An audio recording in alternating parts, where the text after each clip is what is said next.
हो सकता है यहाँ दो चार लोग कम हों, लेकिन जोश कम नहीं होना चाहिए। एक बार जोरदार तालियां मध्य प्रदेश के मुख्यमंत्री मोहन जी के लिए। मोहन जी, बहुत स्वागत है आपका।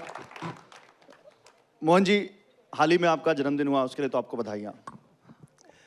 1.25 साल भी पूरे हुए सरकार के। बहुत धन्यवाद, बहुत धन्यवाद। मोहन जी, देखिए, वैसे तो बहुत सारे मुद्दे हैं जिन पर मैं आपसे बात करना चाहता हूं, लेकिन आप देश में हिंदुत्व के एक नए पोस्टर बॉय हैं मोहन जी, और हिंदू हित की आवाज आप बहुत जोरदारी से उठा रहे हैं। कुछ लोग कह रहे हैं कि जो हिंदुओं को छेड़ेगा मोहन उसको छोड़ेगा नहीं। सही कह रहे हैं लोग? देखिए, ये थोड़ा बड़ा विस्तृत विषय आपने उठा दिया, जिस विषय पे थोड़ा सा हमको विचार करना पड़ेगा। हिंदू की बात जब अगर करते हैं तो हिंदू से तात्पर्य राष्ट्रीयता से है, और राष्ट्रीयता में अगर कोई हमारे राष्ट्र को चुनौती देगा तो फिर कैसे छोड़ेंगे? आप बताओ। हम अपने इस देश के लिए अगर हम जैसे अमेरिका में रहना अमेरिकन, रसिया में रहना रसियन, तो हिंदुस्तान में रहने वाला क्या हुआ? हिंदू हुआ। तो हाँ, हमें गर्व है कि हम हिंदू हैं, उसमें क्या गलत है?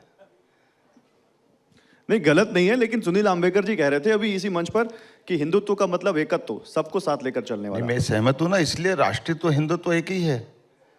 ये जो आपने बात कही वही बात मैं भी बोल रहा हूँ।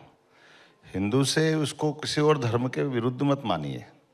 पूजा पद्धति अलग हो सकती है, ये मैं मान सकता हूँ, लेकिन इसमें कोई राष्ट्रीयता से कोई अंतर नहीं है। सभी पूजा पद्धति किसी की कुछ भी होगी। तो आप मानते हैं आप हैं हिंदुत्व के नए पोस्टर बॉय? नहीं, मैं ऐसा नहीं मानता। मैं मानता हूँ कि मैं राष्ट्रभक्त इस देश का एक नागरिक हूँ।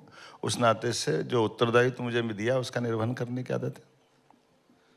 तो कुछ लोगों को आपत्ति क्यों हो जाती है जब मोहन यादव ये कहते हैं कि जब इस देश में रहना है तो राम और कृष्ण की जय कहना है?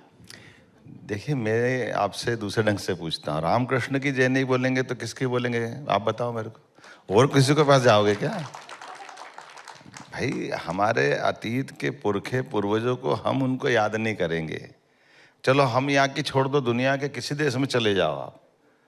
अभी हमारे उज्जैन के विक्रमोत्सव में सूरीनाम की एक वहाँ की राजदूत आई थी, और मैंने उनसे कहा, उनने भी कहा हमें जो यहाँ भगवान राम और कृष्ण के नाते से जाना जाता है, वो सूरीनाम में भी पूरे देश के अंदर उसी नाते से गर्व है उनको। अब वो तो दक्षिणी अमेरिकी लोग हैं, लेकिन उसके बाद भी वो तो दुनिया में किसी स्थान 200 से ज़्यादा देश है, किसी देश में चले जाओ और वो आप कुछ मत बोलो भारत से आया, हिंदुस्तान आप केवल कह दो मैं भगवान राम और कृष्ण की धरती से आया, तो वो अपने आप आँख मीच के कह देगा आप हिंदुस्तान से आए हो।